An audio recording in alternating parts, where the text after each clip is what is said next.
todos muito bem-vindos. Estamos agora na semana 2 e o assunto é continuação de funções inorgânicas. Hoje nós iremos falar sobre as propriedades dos materiais.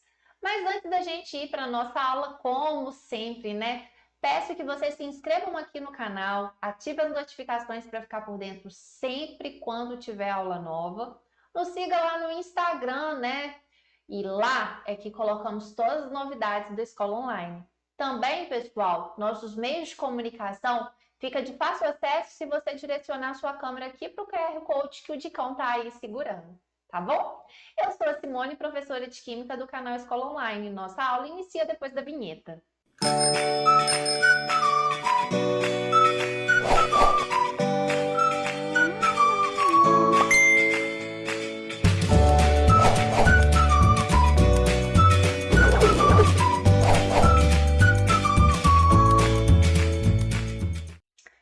Pessoal, nossa aula ela vai iniciar aí com alguns conceitos extremamente importantes.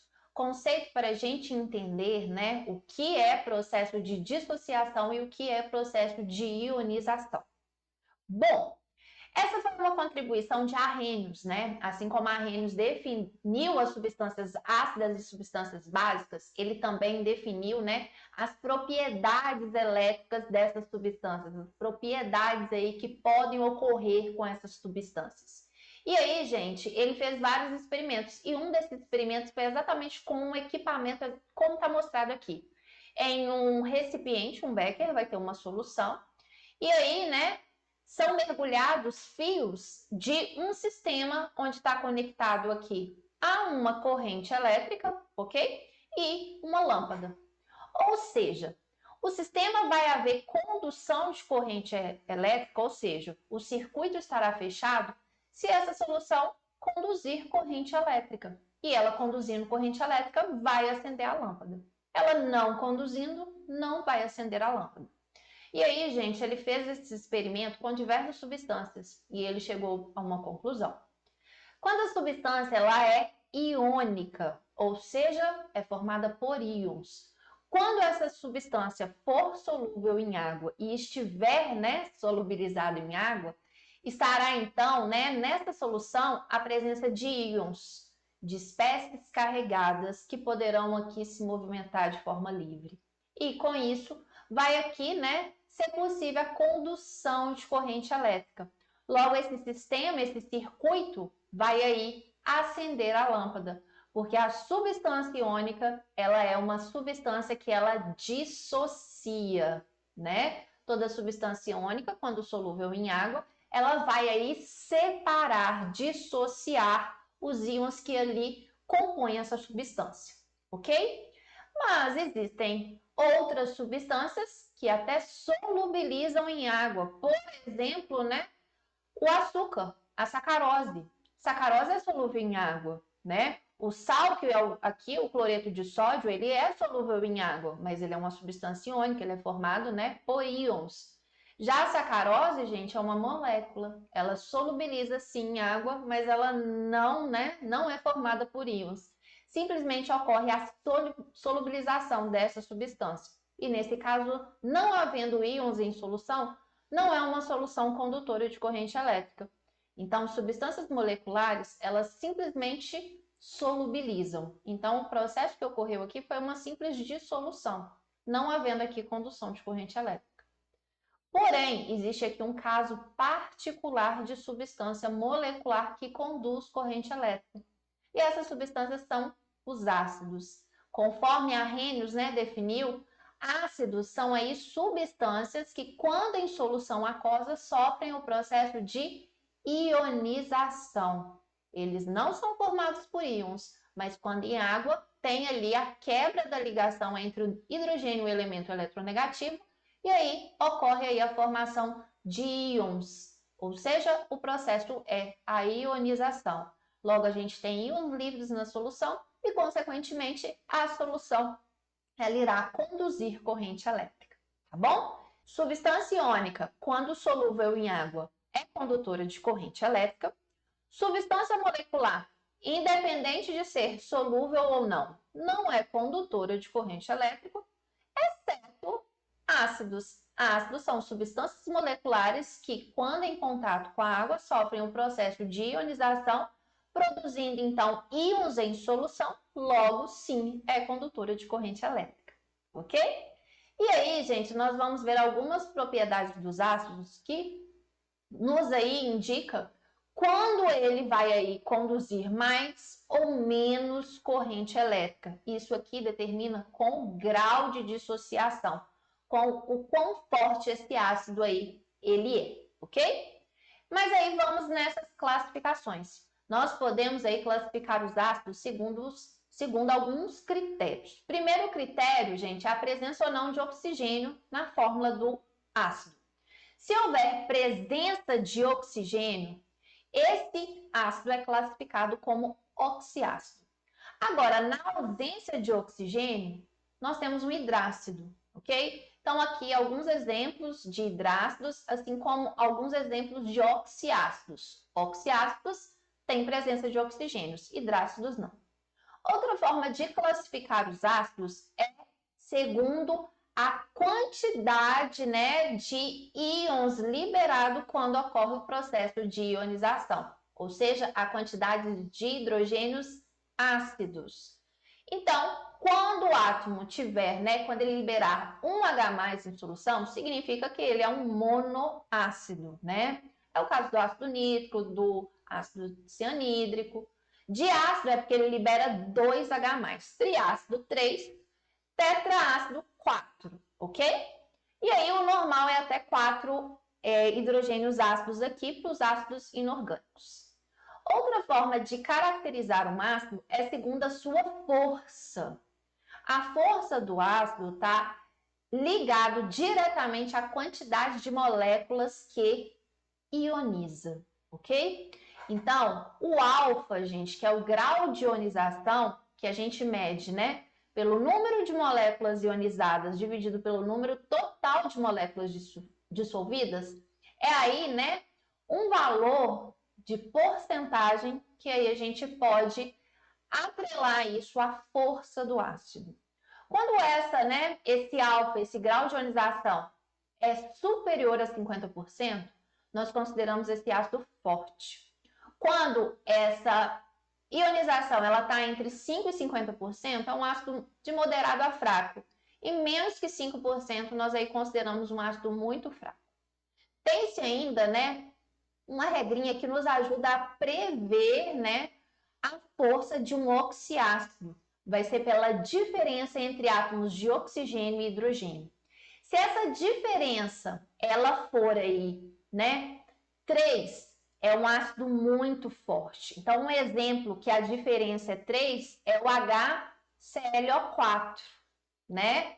A diferença, eu tenho 4 átomos de oxigênio e 1 átomo de hidrogênio. Essa diferença é 3. Então, esse ácido aqui, que é o perclórico, é extremamente forte, tá bom? Quando a diferença é 2, por exemplo, H2SO4, a diferença é 2. Esse ácido é também forte, tá bom? Quando a diferença é 1, por exemplo, HNO2, já é um ácido aí moderado para fraco. E quando essa diferença é 0, por exemplo, H3BO3, tenho 3 hidrogênios e 3 oxigênios, nesse caso é um ácido fraco, ok? E aí, pessoal, para a gente fechar essa parte aqui de ácido, nós vamos ver a nomenclatura. Todo ácido classificado como hidrácido, aquele que não tem oxigênio em sua fórmula, o nome desse ácido vai ser ácido, aqui o nome do elemento com essa terminação hídrico. Por exemplo, HF, ácido fluorídrico. Ácido clorídrico. Aqui, né, o enxofre, lembrando que vem aí, né, da origem desse elemento, né? Então, por isso que chama ácido sulfídrico e não existe ácido enxofídrico, tá bom? Não existe isso. Aqui é o ácido sulfídrico. Quando é um oxiácido, aí, pessoal, para o mesmo elemento, por exemplo, cloro, nós temos a possibilidade de ter 4 diferentes oxiácidos. E nessa situação, a gente precisa diferenciar um em relação ao outro.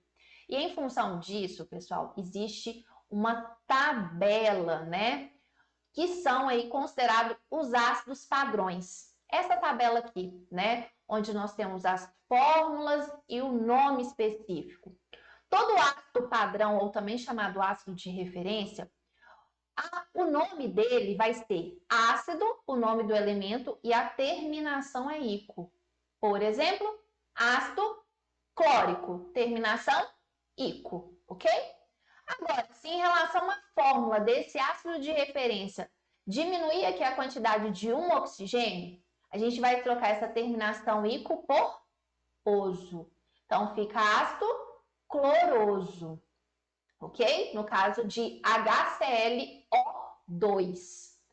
Se ainda perder outro oxigênio, ou seja, perder 2 oxigênios em relação ao ácido aqui de referência, além de trocar a terminação ico por oso, a gente vai acrescentar aqui o prefixo ipo na frente. Então, HClO, que perdeu 2 oxigênios aqui em relação ao, né? Então, olha o que eu falei primeiro, né? O HClO3. Então, tem 3 oxigênios e aqui fica ácido clórico, ok? Quando for, né, HClO2, fica ácido cloroso. Quando é o HClO, é o ácido hipocloroso. E se no lugar de perder, ganhar um oxigênio, por exemplo, o HClO4, que acabei de dar exemplo anteriormente, que é um ácido muito forte, ele é o ácido onde a gente mantém aqui o prefixo ico, mas a gente acrescenta a gente mantém a terminação ico e aumenta aqui o prefixo, né? Coloca o prefixo per. Então, fica aqui o ácido perclórico. Nossa, professor, eu preciso aqui saber todas essas fórmulas dos ácidos padrões? Sim, existe uma regrinha que eu gosto muito, né? Um macetinho para você decorar aí os principais oxiácidos e as suas fórmulas de referência. Então, ó, nitrogênio, carbono, boro, cloro, enxofre, fósforo e silício. Olha a regrinha? Não como bolo claro, só pão sírio. Então, se você decora aí, ó, a letra de cada uma dessas palavras, não como bolo claro, só pão sírio. É exatamente a ordem aqui dos elementos. De um lado, né, todo ácido começa com o hidrogênio e termina com o oxigênio. Então, você coloca aqui, ó, 1, 2, 3, 1, 2, 3, 4, 3, 3, 3, 4, 4, 4.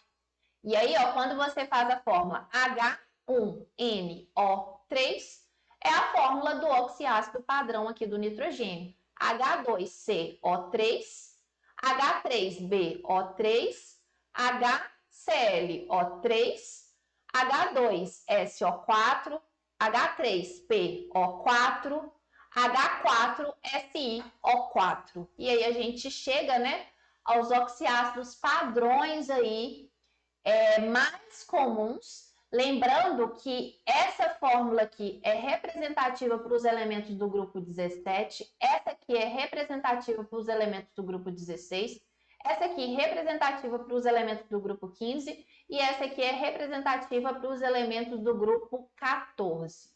Então, tanto cloro, bromo e iodo, a fórmula padrão é um hidrogênio, elemento, e aqui 3 oxigênios.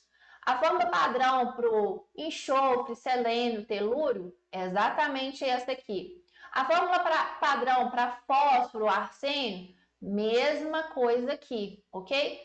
A fórmula para o silício, para o germânio, também é essa padrão aqui. Certinho, pessoal? E como eu dei o exemplo no slide anterior, o ácido padrão aqui do cloro é o ácido clórico. Aqui ganhou um oxigênio, eu acrescento o prefixo per, perclórico. Eu diminui um oxigênio, troco o ico por oso, cloroso. Diminui mais um oxigênio, além de trocar ico por oso, eu acrescento aqui o prefixo ico. Certinho, pessoal? Muita coisa? Muita coisa. Eu aconselho vocês a assistirem essa parte novamente, se não acompanhou, se eu estiver falando aqui muito rápido, tá bom? Vocês têm a oportunidade de voltar um pouquinho e assistir de novo. essa parte é muito, muito, muito importante, tá bom? E agora nós vamos para as bases. Como aí nós podemos classificar as bases? Bases, gente, como nós vimos, né, é uma substância iônica. Logo, toda substância iônica, quando em contato com a água, vai sofrer o processo de dissociação quando solúvel. E a força da base, gente, por ela ser iônica, toda vez que uma substância iônica é solúvel, ela vai, né, dissociar, ela vai separar em íons. Então, a força de uma base está relacionada diretamente com a sua solubilidade. Quando a base for solúvel, ela é forte, ok? E aí, gente, o grau de dissociação que aí vai, né, nos dar informação em relação à força da base é exatamente o quanto de molécula que se dissocia pelo quanto de moléculas que dissolveu, tá bom? A solubilidade, então isso aqui, ó, é um ponto muito importante. A solubilidade em água está relacionado, né, diretamente com a força da base. Por isso, as condições de temperatura e diluição são importantes para definir uma força da base. Porque a gente sabe, né, que solubilidade ela é afetada por mudanças de temperatura, ok? Quando a base é forte, é quando esse alfa é superior a 50. Quando a base é fraca, é porque esse alfa é inferior a 5%, ok? Então, exemplos aí de bases fortes são aí bases formadas pelos metais alcalinos e alguns dos metais alcalinos terrosos, como cálcio, estrôncio e bário. Então, são aqui, né, as bases fortes. As demais bases, né, pessoal, elas são aí praticamente insolúveis e, consequentemente, bases fracas, né, como as bases aí formadas pelos grupos 13, 14, 15, os metais de transição, hidróxido de magnésio é uma base fraca, hidróxido de alumínio, né, que é do grupo 13, o hidróxido de amônio também é uma base fraca e é a única base que não é formada por um metal e OH. Ok, pessoal? E aí, a nomenclatura de bases é bem tranquila. A nomenclatura é o nome, né, hidróxido de o nome do elemento. Se o NOx for fixo, aí é exatamente essa regra. Se o NOx não for fixo, pessoal, aí nós temos que considerar outra situação. Então, sódio, cálcio, que tem NOx fixo, né, hidróxido de sódio, hidróxido de cálcio. Agora, quando o NOx, né, não é fixo, então há possibilidade para o mesmo elemento, como é o caso aqui do ferro, ó, existe ferro 2+, e ferro 3+. Existe aqui duas possibilidades de hidróxidos. Logo, o nome tem que mudar. Então, existem duas regrinhas aí básicas para a gente trabalhar. Quando, né, a gente vai usar a terminação ico e oso. Ico para aquele elemento que formou ali, né, aquele elemento de maior NOx que formou a base. Por exemplo, aqui, ó, o 3+ é maior NOx, então por isso que esse é o ácido férrico e esse aqui é o ferroso. Ou a gente pode representar, né, hidróxido, o nome do elemento, seguido pelo algarismo romano que ali descreve aquele NOx. Certinho? Então, pode também ser chamado de hidróxido de ferro 2 e hidróxido de ferro 3. Tranquilo, pessoal? Aqui, ó, estão alguns dos principais cátions aí mais importantes. Então, vocês estão vendo aí, ó, uma dica. É interessante e importante vocês saberem aí, ó, alguns elementos que caem mais, né? Cadê o cobre? Aqui, né?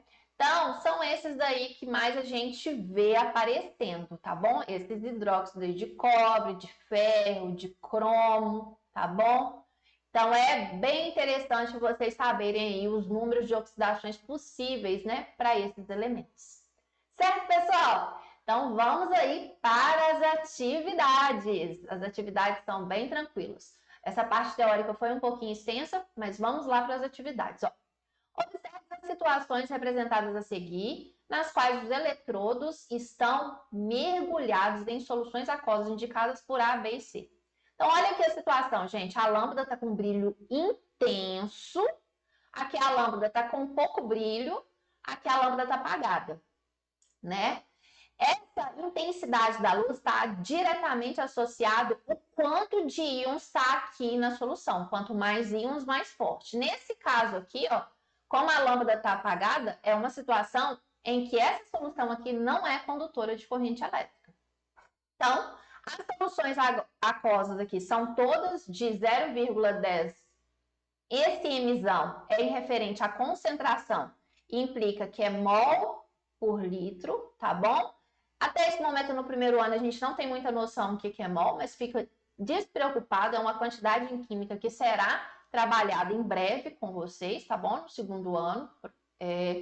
E essa concentração de A, B e C são respectivamente. Então, gente, quais soluções aqui, quais dessas substâncias aqui, dessas opções, das alternativas, é A, B ou C? Lembrando que A tem que ser muito, né? Produzir muito íons. B, produção de íons intermediárias. E C, não pode produzir íon algum. Então, a letra A eu já posso cortar. Ó. HCl é um ácido forte. Então, não tem como não conduzir corrente elétrica, tá bom? Esse aqui está até correto, que é um ácido orgânico, ácido acético. Exatamente aquele ácido que tem lá no vinagre, tá bom? Ele é um ácido fraco, vai ionizar pouco, então sim, a intensidade ela é fraquinha sim, ok? Mas CO2, gente, é uma molécula. Molécula não dissocia nem ioniza, ok? Então não conduz corrente elétrica, não condizente aqui, tá bom? O ácido nítrico é um ácido forte, ok, conduz corrente elétrica. O cloreto de sódio, gente, é um sal muito solúvel, né? É aí, né, uma substância iônica muito solúvel. Então, a intensidade aqui seria forte se fosse o ácido clorídrico. E a glicose tá até certo, né? Mas aqui, essa de intensidade pouco intensa não cabe aqui para o NaCl. KOH, gente, é uma base forte, ok, brilho intenso. Ácido sulfúrico é um ácido forte, não é brilho pouco intenso, seria um brilho intenso. E HCl também seria brilho intenso, tá bom? HCl, brilho intenso, glicose não acende, então não é pouco brilho. E aqui, ó, bicarbonato, ele sim, né, é uma substância iônica, metal com A metal, então vai sim conduzir corrente elétrica, não encaixa. Pessoal, a resposta é a letra E, onde o ácido clorídrico é aqui o ácido forte, muito intenso. Aqui é o ácido acético, que é um ácido orgânico fraco, a luz pouco intensa. E aqui, gente, é a estrutura do etanol, uma substância também orgânica, um álcool. E álcool, né, substância aqui, né, só tem A metal, é uma molécula e molécula não conduz corrente elétrica. Aí fala assim, Simone, tem aqui esse hidrogênio ligado ao O, é hidroxila, né? Então, vai aí ionizar. Gente, não é hidroxila de base isso aqui. Isso aqui é hidroxila de uma função orgânica álcool, tá bom? Vocês também vão estudar isso lá no terceiro ano, ok? Então, a resposta é a letra E. Tranquilo, pessoal? Vamos aí para a atividade 2. Forneça as fórmulas ou a nomenclatura dos ácidos e bases. Gente, hidróxido, né, é uma base, termina em OH. E potássio é o K, ok? Então, o hidróxido, aí vai ser a combinação de K mais com OH menos. Então, aqui nós temos a fórmula KOH, ok? Ácido sulfúrico, gente, terminação ICO, é o ácido padrão, ó. Não como bolo claro, só pão sírio. Então, ó, 1, 2, 3, 1, 2, 3, 4. 3, 3, 3, 4. Opa, aqui não. 3, 3, 3, 3. Então, 4, 3 e 3, 4. Então, aqui, ó, do ácido sulfúrico é H2SO4. É a fórmula aí padrão, ok? Aqui é o HCl, é um hidrácido, todo hidrácido termina em hídrico, então aqui é o ácido clorídrico. E aqui, gente, é o sódio, o hidróxido de sódio, ok? Bem tranquila a atividade 2. Vamos para 3. Observe o rótulo da água mineral. Consulte os textos da primeira e segunda. Eu não entendi bem esse enunciado, tá, gente? Mas segue o barco. Vamos seguir para a questão. Para responder as questões propostas. Então, gente, está aqui o rótulo E a letra A pede: identifique pelo menos 2 íons presentes no rótulo da água e informe as suas funções no organismo humano. Pessoal, essa questão eu fui lá, né? Falei assim, professor Charles, você me auxilia aqui? Ele, claro, agora. E ele foi e me auxiliou, ok?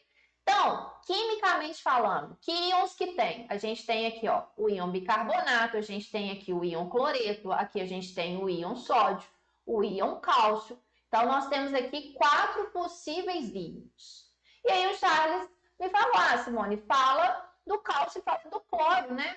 O cálcio ele é muito importante, né? Para produzir a matriz óssea, né? A coagulação sanguínea e também para a contração muscular. Então, esse íon é muito importante que, ó, biologicamente, para a função do nosso organismo nesses 3 pontos. E o íon cloreto, gente, é responsável aí, né, pela formação do ácido clorídrico que está lá no nosso estômago, no suco gástrico, para ajudar na digestão dos alimentos. Ok? Então, respondido aí a letra A com a ajuda do professor Charles.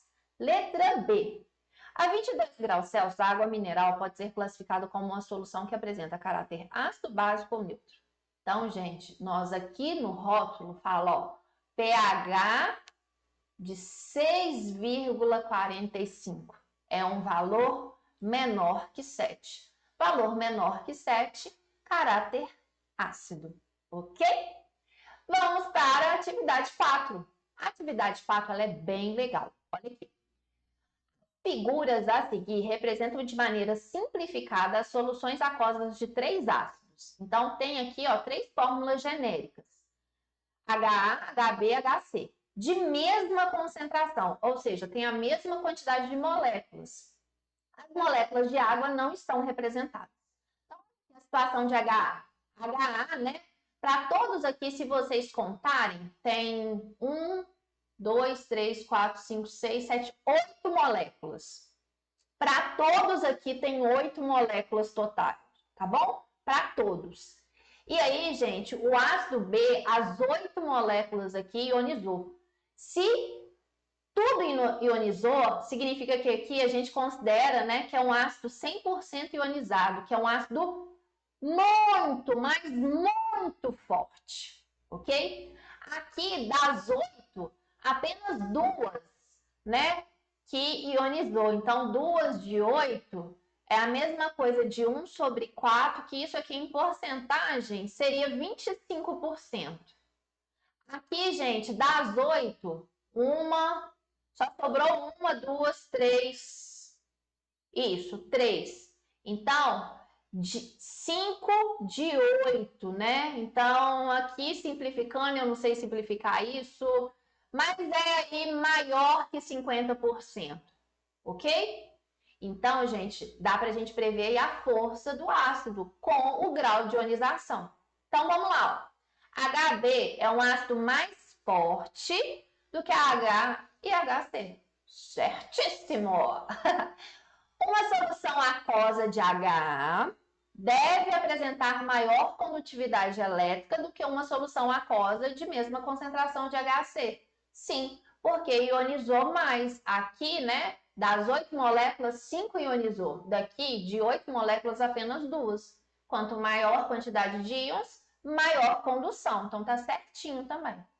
E uma solução aquosa de HC deve apresentar pH maior do que a solução aquosa de mesma concentração de HB. Sim, gente, a solução aquosa de HC, ela apresenta um pH maior, porque quanto maior o pH, menos ácido. Então, tá correto, porque como tem um menor grau de ionização, menos ácido, resposta letra E. Ok? Todas estão corretas. Última atividade, gente, muito facinha. Define um ácido e uma base a partir da teoria de Arrhenius. Arrhenius, ele afirma, né, que todo ácido é um composto que, quando em solução aquosa, se ioniza, produzindo como único íon positivo o cátion, né, hidrônio, H3 ou mais, ainda a gente pode simplificar com um H+. E bases são compostos capazes de se dissociar, porque são substâncias iônicas, liberando íons, mesmo que em pequenas porcentagens, os quais o único ânion é o hidróxido, o OH-. Certo, pessoal? E aí a gente chega aqui ao final da nossa aula com muito sucesso. Se teve alguma dúvida, deixa aqui no comentário. Vai ser um prazer poder responder. Nos vemos aí na semana 3. Tchau, tchau, pessoal!